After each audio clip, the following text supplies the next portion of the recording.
Hi sir. Hi. Good evening po.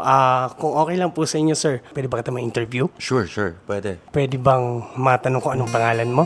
Nixon. Sir Nixon, pwede ko ba matanong, ano yung pinagkakaabalan mo sa buhay? Mostly toys. Yan, mahilig akong bumili, mahilig akong mag-collection, mahilig akong hunt. Toy hunter talaga. Yun yung hobby ko.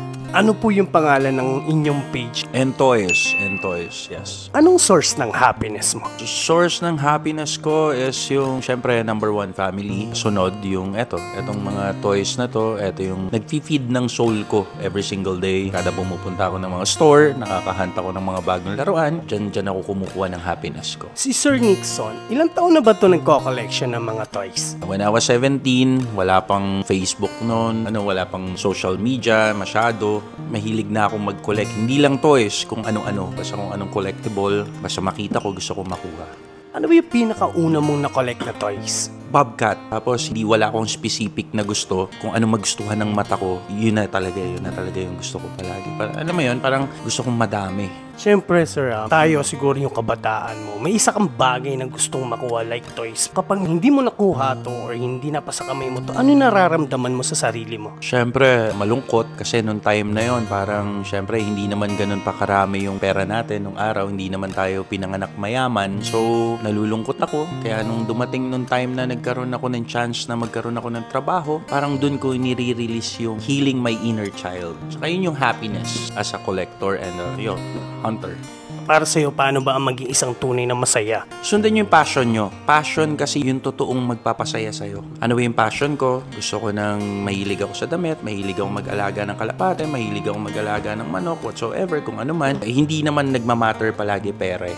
Sundan mo lang kung saan ka masaya. Gawin mo nang gawin kung saan ka masaya. Yung pera susunod sa'yo yan. Nice one. Anong pangyayari sa buhay mo na kapag naiisip mo, nalulungkot ka? Siguro i-connect natin sa games like yung family computer, no? Nung araw, syempre yung mga kapitbahay namin, pag nakikita ko, uy, meron silang family computer. Alam mo yung parang iniintay mong magising, yung kaibigan mo or kailangan mo siyang kaibiganin para makatikim ka, malaro mo yung games na yun eh. Mahirap yung buhay namin. Naiisip ko yung mga ganung bagay. Parang sabi ko, parang may lungkot na bakit ganun tayo pinanganak, mahirap lang tayo. Pero may saya ngayon na, wow, parang kaya ko na lahat. I mean, kaya ko nang bilhin. Doon yung sa akin basihan, hindi lungkot. So parang nag-switch ka na parang yung dati mo na hindi mo nakukuha ngayon kinokolekta mo pa yung mga old version ng mga laruan, di ba? Parang ganon. Tapos, ako kasi, to be honest, no, hindi ako yung tipong isang collection lang yung gusto ko. Parang is maniac collector.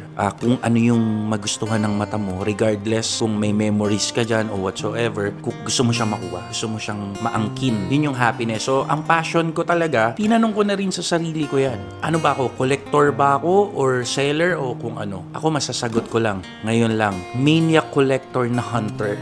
Kasi yun talaga, mahal na mahal ko yung pag-hunt. Yun yung sobrang passion ko. Sir, if ever na makausap mo ang sarili mo, in the future, makausap mo siya sa harapan mo, ano yung gusto mong masabi sa kanya? Isa lang ang palagi kong sinasabi sa sarili ko. Ang happiness, hindi yan nagbabase sa paramihan ng pera. Ang happiness is makikita mo yan sa inner soul mo. Ang happiness, guys, nasa nasa passion nyo yan. Kung saan kayo masaya, sundan nyo. Saan yung passion nyo, dun kayo. Hindi basihan yung pera. Ito sir, if ever na mapanood to ng mga tao at lalo ng mga kabataan, ano yung gusto mong maibigay sa kanila para kapulutan ng aral? Yung nagiging experience ng buhay mo. Huwag nyong gawin yung mga bagay na gusto nila. Gawin nyo yung bagay, especially sa mga social media creator. Huwag nyong gagawin yung mga bagay na gusto ng iba para lang magkaroon kayo ng views. Gawin nyo yung mga bagay na makakapagpasaya sa puso nyo, then tsaka nyo i-video. Hindi nyo kailangan gumawa ng mga bagay na parang gagawin ko to kasi ito yung trending. So, hindi happiness yun. Sumusunod ka lang sa trend. Gumawa ka ng vlog o gumawa ka ng inspirational para sa yung alam nyo na masaya kayo sa ginagawa nyo. Hindi para sa views. Hindi para dun sa likes, views, and everything. Sundan nyo lang kung ano yung gusto nyo. And Toys is located at Shopsville upper level and Promenade upper level. So sa mga batang 80s, 90s dyan, nandito yung mga toys natin, nandito yung mga memorabilia nung araw. Usually yung mga nagpupunta dito, mga clients namin is mga kasing edad mo. Kasi ako bata pa ako 20s pa lang ako. Punta kayo dito, marami ditong mga toys na pwedeng mag-heal ng inner child mo. Thank you po, Sir Nixon. Thank you po.